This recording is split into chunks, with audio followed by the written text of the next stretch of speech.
Hello everyone, and welcome to another episode of the Daily Gwei Refuel, where I recap the latest news in the Ethereum ecosystem. I'm your host, Anthony Sassano, and today's the 30th of September, 2022.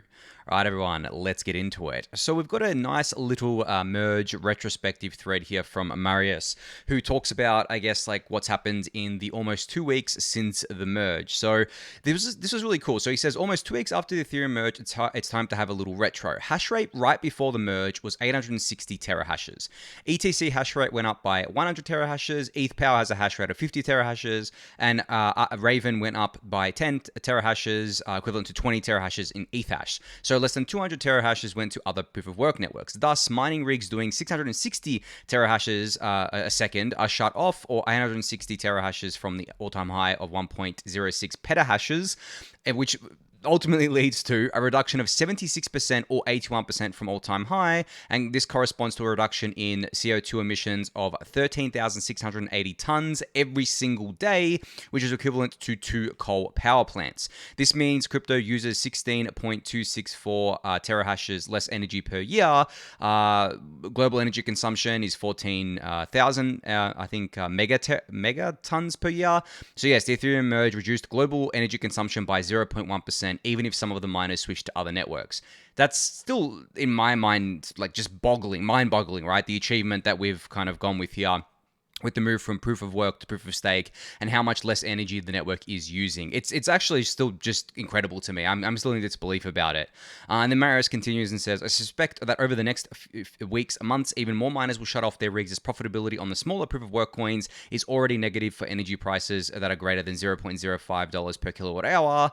Overall, I'm pretty pleased with the merge. And then last tweet here gets me a little bit hype, where he says, and this is before the security improvements, reduction of economies of scale for block creators, and the ability to implement subcommittees to sharding easily. Shanghai is already being worked on, which will enable withdrawals. Don't listen to Micah and some other cool things. If you don't get that reference, Micah Zoltu, he's pretty active in the core development sphere, or at least in the social sphere there, and some Bitcoin maximalists took his comments from the ETH R&D Discord, posted it on Twitter, and said, look, withdrawals aren't going to come for a long time, because Micah was, I guess, alluding to that. But from what I can tell, like I'm pretty sure withdrawals are going to come in like the first half of next year. Like that's my ballpark figure.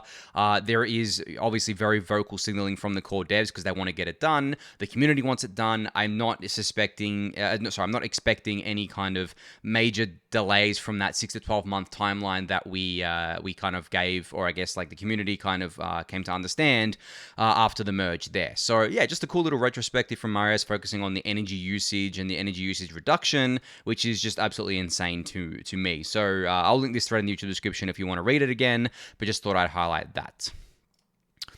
All right, so speaking of proof of stake, some absolutely massive news came out of Stakewise today, and they basically introduced Stakewise V3, which is a major upgrade to the Stakewise protocol aiming to help decentralize Ethereum. So obviously right now, staking is, I wouldn't call it centralized, but there's obviously a lot of centralization vectors to staking, and there are big pools and things like that. So we need to change that, and there's tons of stuff happening in the background, and this is one of those, which is Stakewise V3. So it's currently in development, and the V3 upgrade will feature permissionless liquid staking for solo operators. And this is the headline feature here. Permissionless liquid staking for solo operators. That means that as a solo staker, you can permissionlessly stake with Stakewise, get a LSD token, and this won't contribute to centralization around pools because you're still staking as a solo operator. So OS ETH will be the liquid staking token with slashing protection built in, and an open marketplace of mini pools called vaults to choose who will host your validators. So essentially, Stakewise is kind of becoming this, I guess, hybrid, or at least more in line with the rocket pool model of things instead of being centralized, which obviously is amazing. Like that's what we want to see here. And they're doing it in a really, really cool way. Now, Obol Network had a tweet thread about this, talking about how this has revolutionized liquid staking, as Stakewise V3 vaults will enable individual stakers to mint a liquid staking ETH token while staking their own ETH, and vaults will use DVT, or distributed validator technology, and protect Ethereum. And there's a long thread here from Obol Network that you should give a read, but I've talked about DVT before, and I've talked about how DVT can help a lot with these centralization concerns, and I'm super excited that Stakewise has actually, just decided to implement this as part of their V3 network upgrade here. So I'll link both of these threads. You can go check them out in the YouTube description below.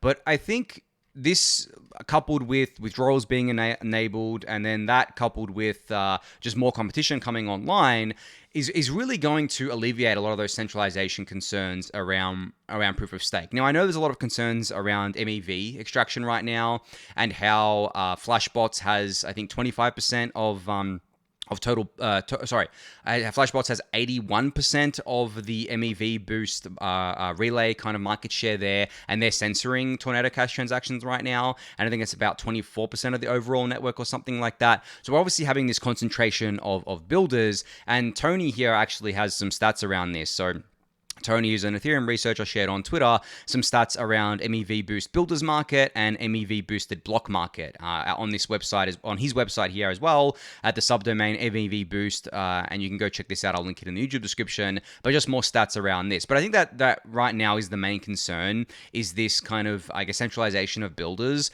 But the thing is that we've expected this for quite a while.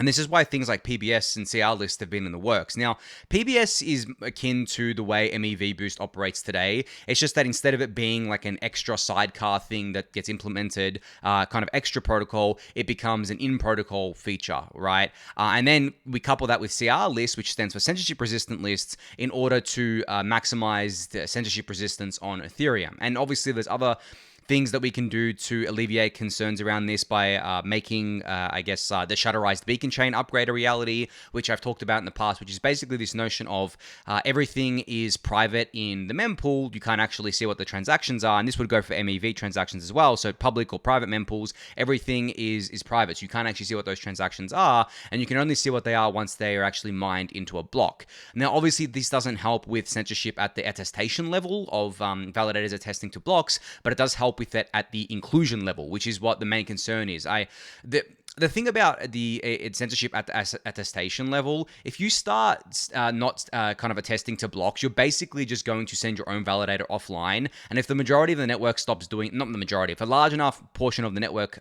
starts doing that, then they're going to fork off into their own chain, and then social slashing will be enacted for those actors, and the canonical chain will just continue on as normal. So censoring at the attestation level is actually like, it doesn't actually work for anyone. It doesn't work at all. It's basically a non-starter.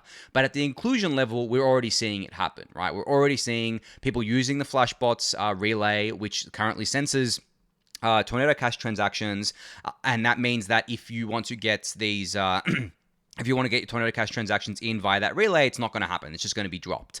Now, of course, that's not a major concern as well, because you'll still get your transaction included, because there are plenty of builders that are still including those transactions, but it's not ideal. Ethereum wants to be maximally censorship resistant, and I encourage people who are using the Flashbots relay to use another relay, another MEV boost relay that does not censor, because you need to protect the network at the end of the day. Especially if you're a solo staker and you are using Flashbots as your MEV boost relay, I'm not gonna be mean here, but I think it's really stupid to do that. Like, already as a solo staker, you should probably have more of a connection to the network and more of a care about keeping it decentralized and secure, because you are a solo staker, right? You're not outsourcing this to anyone else. So I think that that comes with a responsibility as well, to ensure that you're not using relayers, if you're using MEV boost, that censor transactions. Now, that's just my opinion. You're not forced to do anything you don't want to do. That's the beauty of it at the end of the day. Like, no one's forcing you to do this. No one's even forcing you to use an MEV boost relay.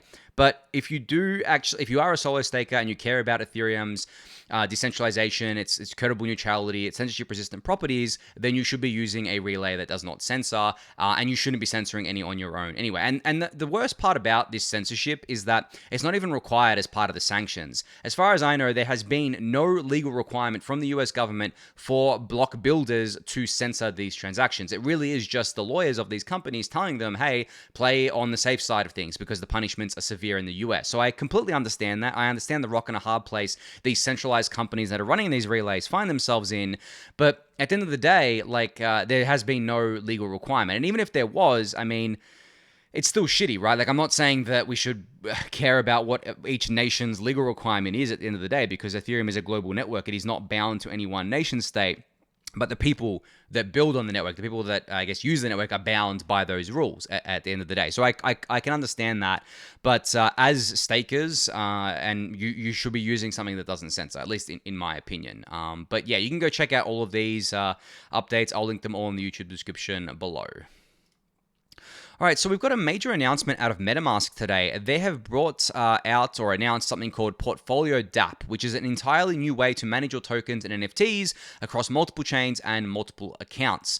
So from first impressions here, this seems to be a competitor to Zerion and Zappa and D Bank as well, kind of like those portfolio views that we're used to within those tools. I mean, you can see a screenshot of it here. I mean, it's not very clear, but basically that's my first impression of this. But at the same time, I mean, Zappa and Zerion have much more functionality than something like this. I think they've got a bunch of other things built in. They've got doing a lot of other things around that. But I think the MetaMask kind of looked at their wallet and was like, okay, the UI UX is pretty bad still.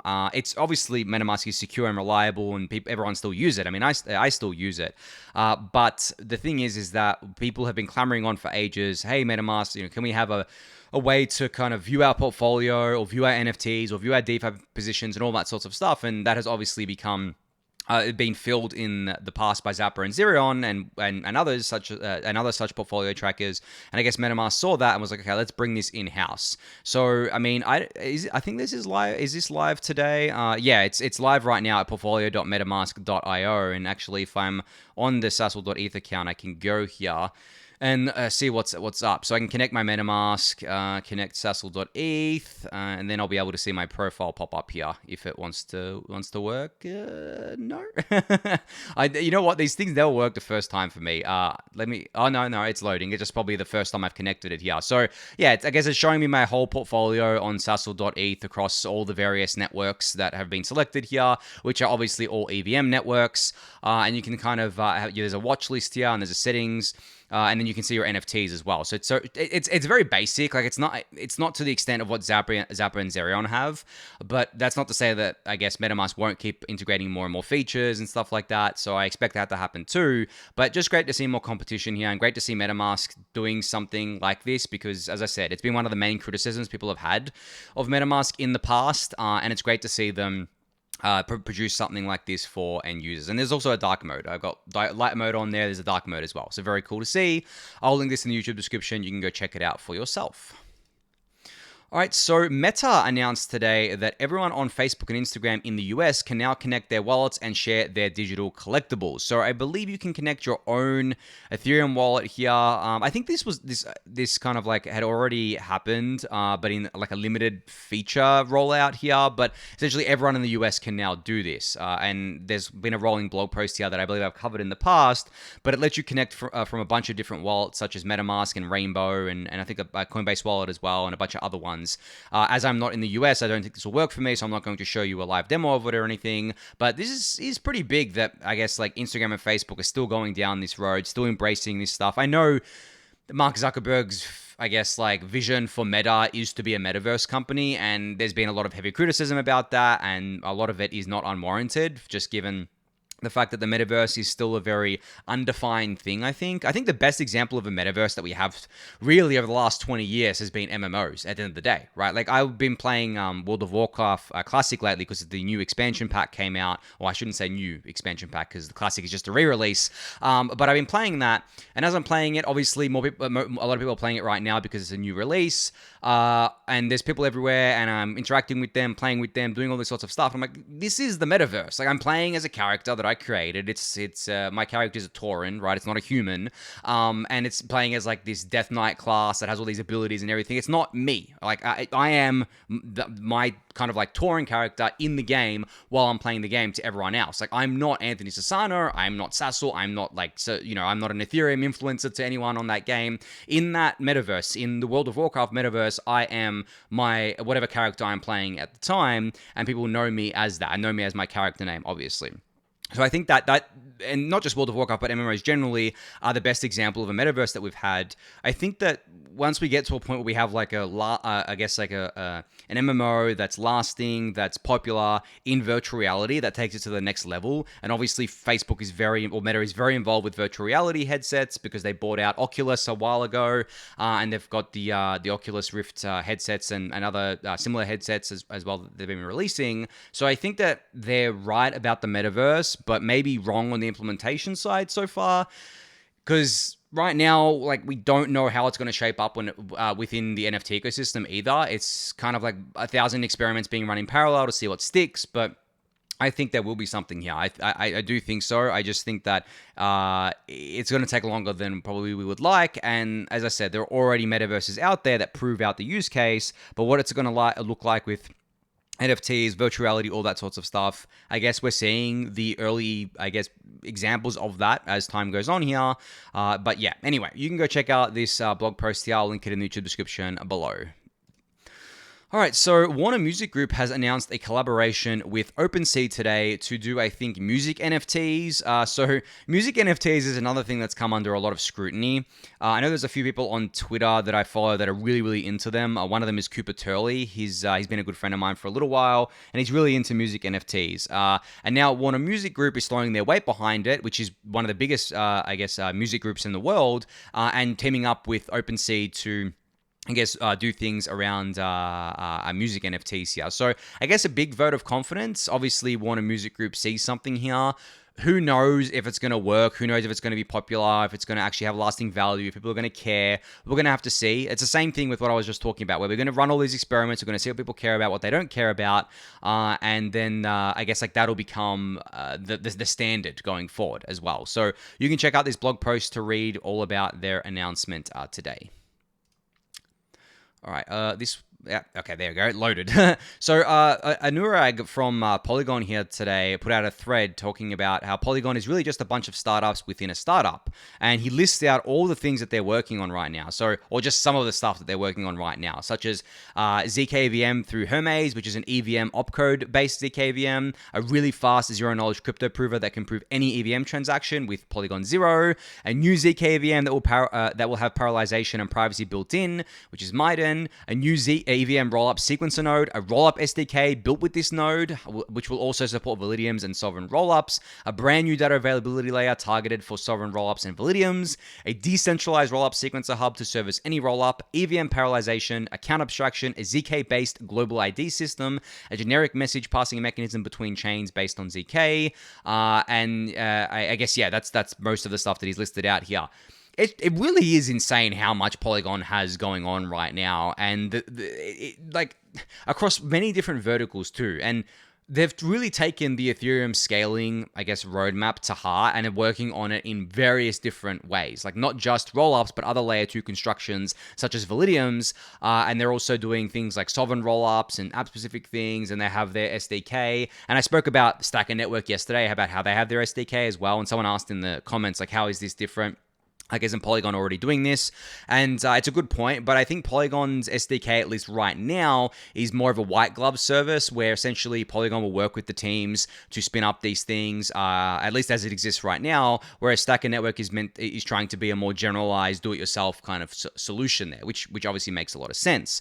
But still, it's always good to have more than one of these things out in the wild. But I just wanted to highlight this thread because it really does amaze me how much Polygon has going on. You guys know I'm an advisor to Polygon, so obviously you can take that for how you will, but just generally I think credit is due where it's due at the end of the day, and I think that Polygon has more than proven to the ecosystem that they can execute and deliver as well. This isn't even mentioning their business development team, which I talk about all the time, so I'm not going to get into that now, but I'll link this thread in the YouTube description below if you want to go and give it a read.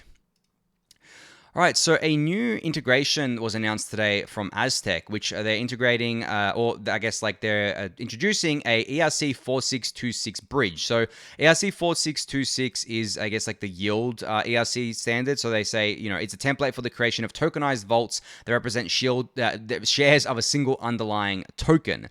So why would you do this? Tokenized vaults are useful. They represent shares in an underlying yield-bearing vault. Examples include Aave A tokens, Compound C tokens, and Yearn Y tokens. So obviously we need standardization here, which is where 4626 comes in.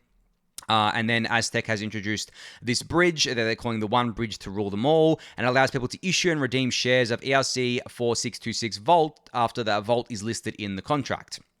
But there are a few minor gotchas.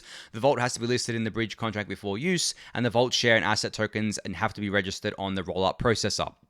But overall, integrations will no longer require their own standalone bridge contract. So big upgrade here on the UI UX side for Aztec when it comes to their integrations here, which is awesome. 4626 has been getting a bit of noise. I think I've spoken about it before within the ecosystem. I think I spoke about it maybe a couple months ago or something. I remember MStable was actually looking at this as well. Yeah, very, very cool to see this integrated with Aztec, which is, as you guys know, the privacy rollup. We always need more of that.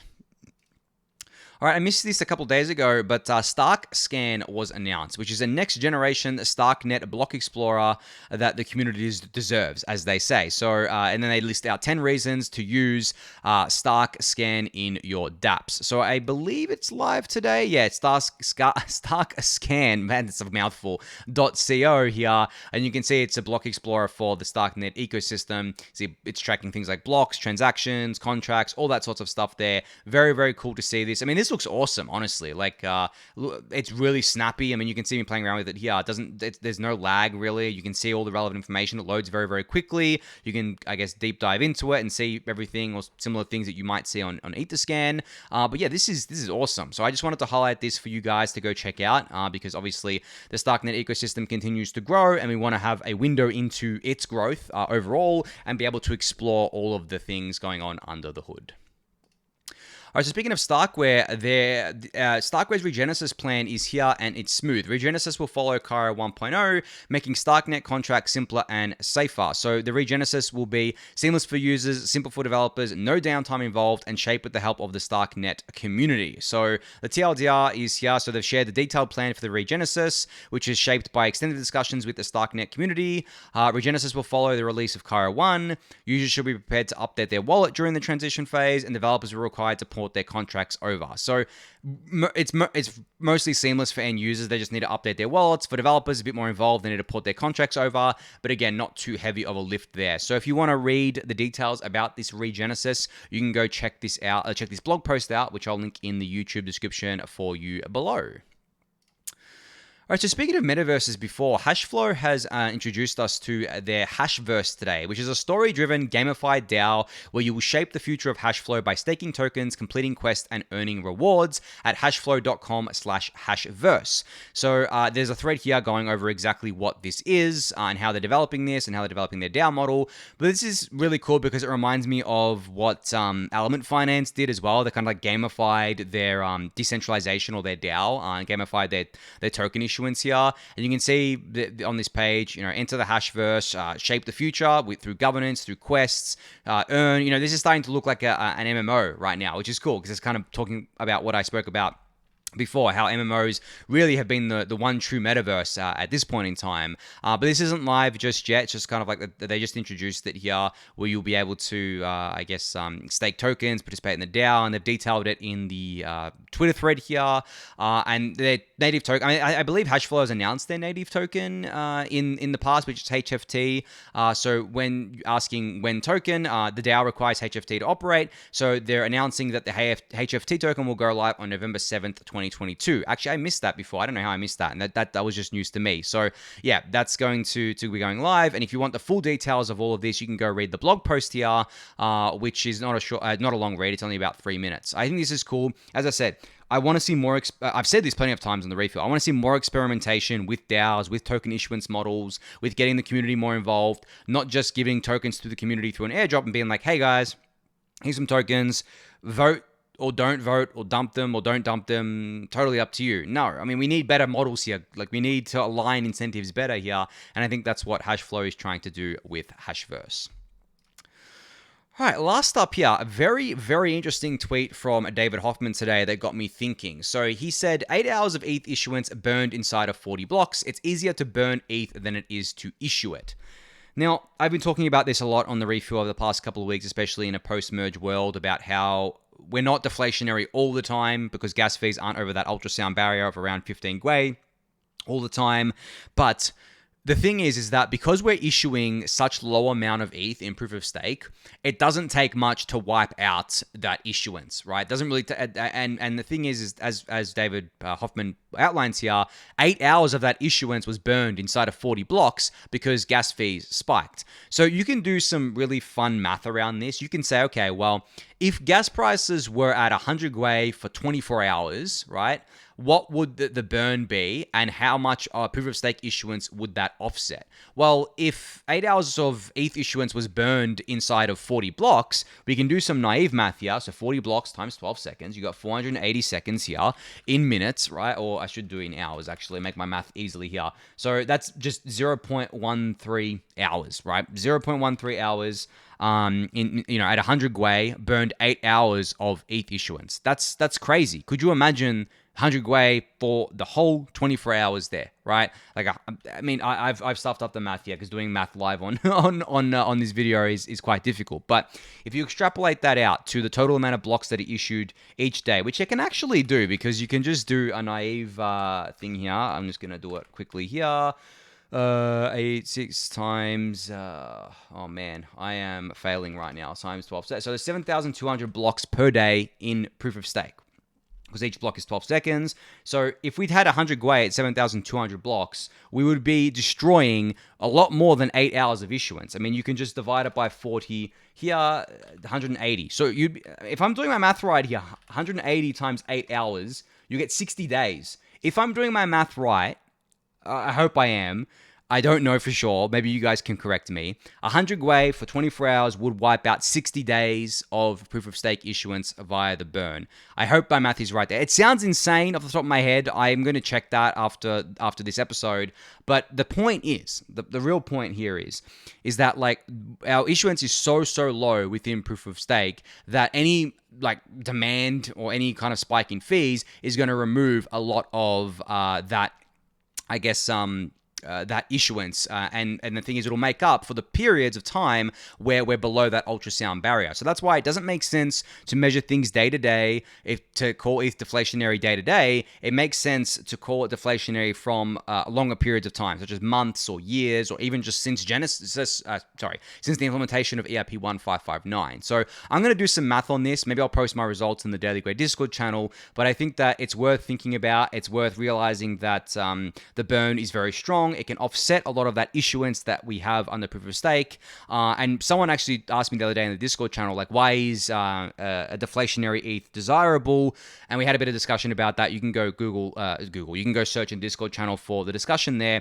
But the TLDR is basically that it, in theory, makes ETH more valuable. A more valuable ETH makes the network more secure. And at the end of the day, Ethereum has to earn its deflationary properties because there's still perpetual issuance going to stakers. There's still inflation, perpetual inflation going to stakers. It's just that we're offsetting that via network demand. So it's not ETH is not a deflationary currency by default. It is only deflationary because of the burn at certain periods of time and over certain time intervals. So it's worth keeping that in mind as well.